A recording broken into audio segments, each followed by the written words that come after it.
I'm Jake. Everyone knows me. There it is. So I kind of agree with Don on the syringe pumps to use the standardized pumps.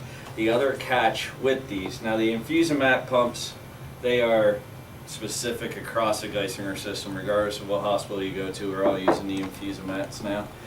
Took a little bit to get us there, but we're all there now. Even Jersey Shore, which is amazing. The pump store medication libraries have pre-programmed medications that are specific to the units on each campus. So what it lies with taking the pumps from, let's say GWB, bringing them down here, their medication libraries are specific to the medical directors up at GWB, not so much down here. So by having the risk of now you have an exact same looking pump and then the medications within the libraries programmed differently, that's the big key of why we don't intermingle the pumps between the two facilities.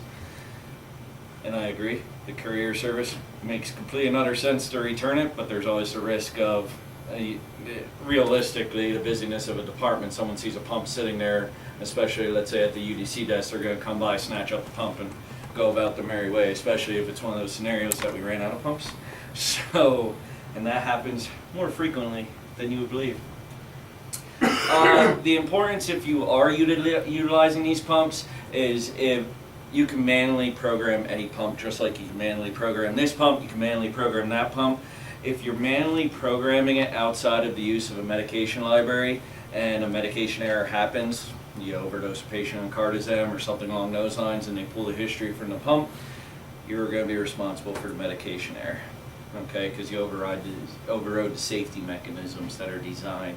Whereas we've had nurses that, we overdosed a patient on cardizem, and so I kind of focused on the cardizem, and but she was using the medication library and just didn't recognize that she was overdose off limits, and medication errors happen. Long story short. So, the user has the capability to manually prime the line prior to placing it on the pump, or they could utilize the pump to complete an auto prime if you were setting up. If you did use a Geisinger pump and you went ahead and decided, hey, I don't feel like manually priming the line, you could let the pump do it on its own, and I'll kind of walk you through after this whole PowerPoint presentation on how to do that. Red did mention the fact that these pumps are notorious for getting these micro air bubbles in there, and it'll trip the pump, and every 1 minute you're going to be tripping the pump, even when you reprime the line the whole 9 yards. So that is the one huge downside with using these. So, the pump, that's a picture of my desk with a pump on it. So, you turn on the pump by holding the power button. The power button is all the way on your left hand or right hand side if you're looking at the picture. In order to open the pump door, all you would have to do is press the eject button that is on the absolute far right. You're going to insert, we do have tubing that is specific to these pumps, and is the only pump tubing you'll find in Geisinger. So when you guys are messing with it, when we're talking about the white prong line, this is the white prong portion. Okay, the portion within here, that's the malleable tubing that the pump actually works on. So this is where it gets inserted into the pump. The flow clamp that it's referring to is right here. This is the green flow clamp. So essentially, if you unplug this from the line, it automatically clamps it off, just like the Alaris pumps. It's a safety mechanism in case you disconnect it, so the patient doesn't accidentally get a bolus. When you're placing this into the pump door will eject down. It's pretty self-explanatory going from the right to the left. On the next slide, you'll see a picture. There's 2 posts. The 2 holes go right in there. You slide that down, press it in there. There will be a yellow flashing light and a green release. That is where the safety clamp gets plugged into. I.e. bam, there you go. So, I have laser capabilities like that. So, the two prongs are right here, and it only inserts one way. You would run your finger down, press in the other white clamp right here. This is your yellow safety light that will flash repeatedly when your safety clamp is unplugged. This green section right here is where your safety clamp will plug into, and then that bottom lever will pop out at you a little bit. Okay. You want to make sure that the line's completely set in, and prior to closing the door, there's 2 small indentations at both ends of the where the line channel is there. You got to make sure you press the line in there. A lot of people try to close the door, and then it'll read it as an invalid line, and you're struggling, throwing the pump against the wall, trying to get it to open again. Okay, so very important to actually clamp or ensure that the line sat perfectly in there.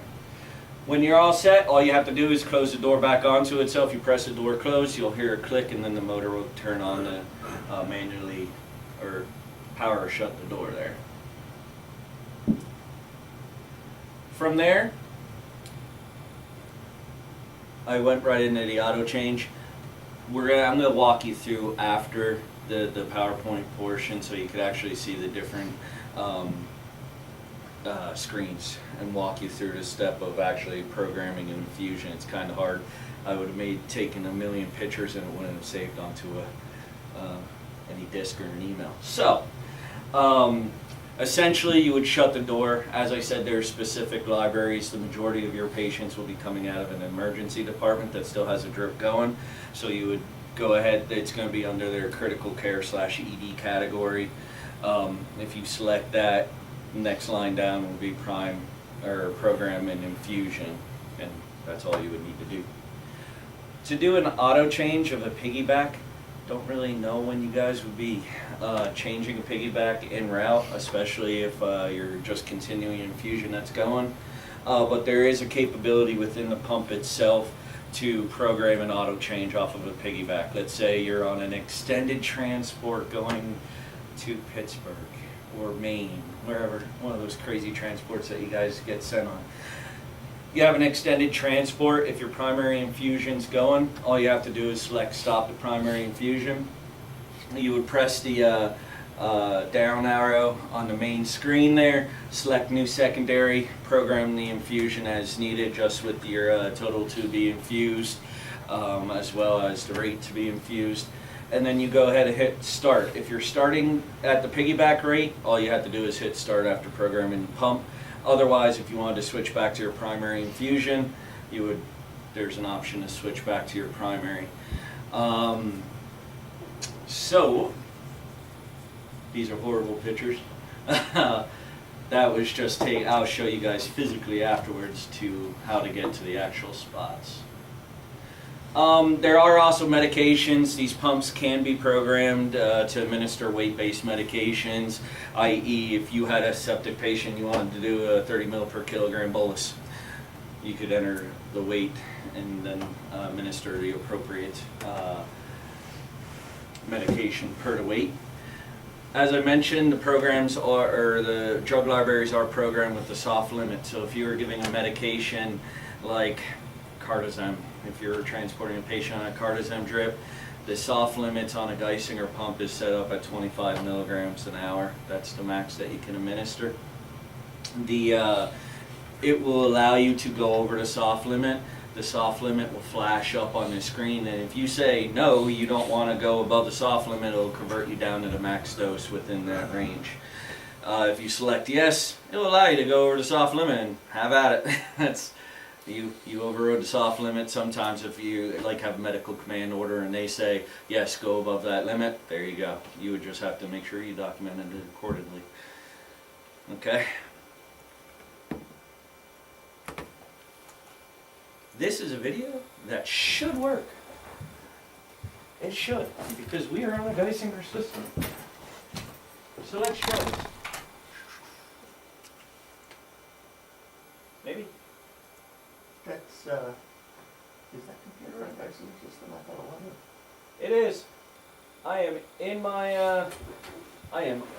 my files on my computer right now.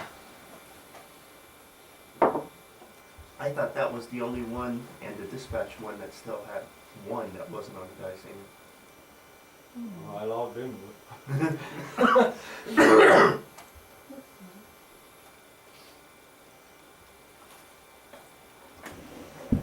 Maybe. Maybe not.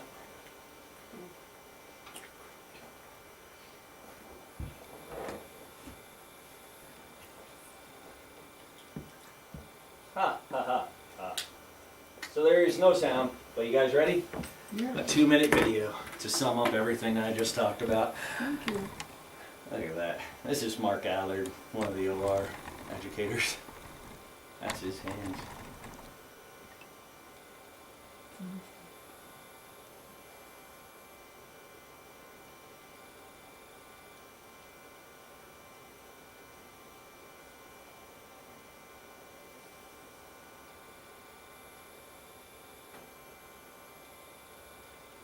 And he almost forgot to set the line.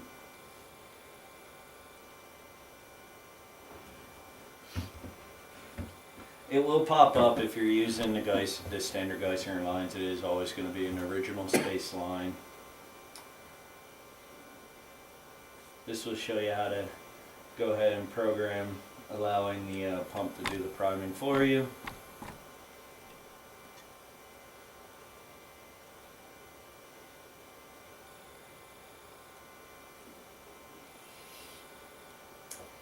If you ever have an option to continue and last drug therapy, that answer is always no. And the drug library is always going to be a yes.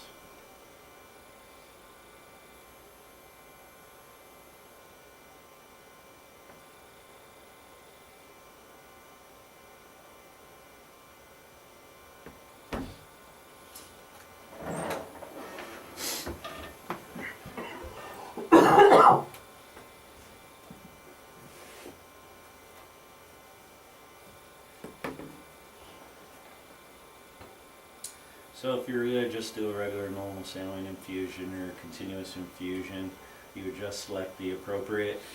If you wanted to override and just manually program your thing, you would select IV Piggyback generic. It'll allow you to manually prime any or program any medication.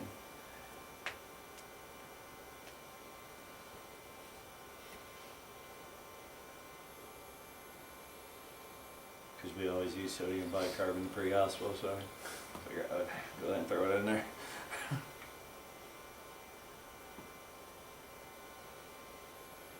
The nice thing about this is if you know the amount of time that you are, you can program the time to be infused or the mils per hour. So if you suck at math like me and you knew that it needed to infuse over 4 hours, you would just select 4 hours and there you go. It automatically converts over to the other side.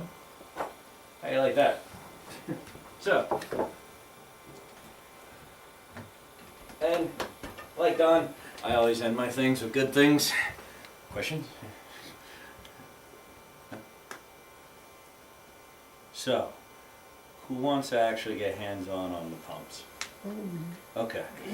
Because I know that they want it, realistically speaking, I have the stuff here in case you want hands-on. So gather around. Because this is, that syringe pump